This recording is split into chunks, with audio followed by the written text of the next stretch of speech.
करके खा लूंगा माँ। माँ इतने दर्द सहे, हम कुछ नहीं कहे, तेरे ममता में बहे।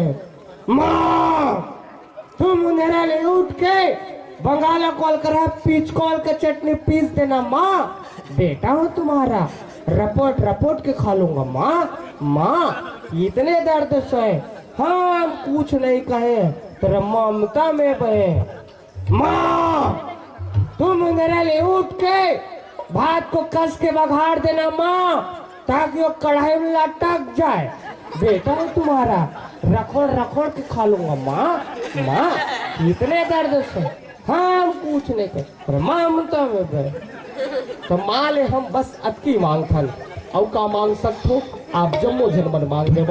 ये 9 दिन माँ आप जम्मो झल में विदा लेवत है, ये सुघर माता रानी के भजन के साथ।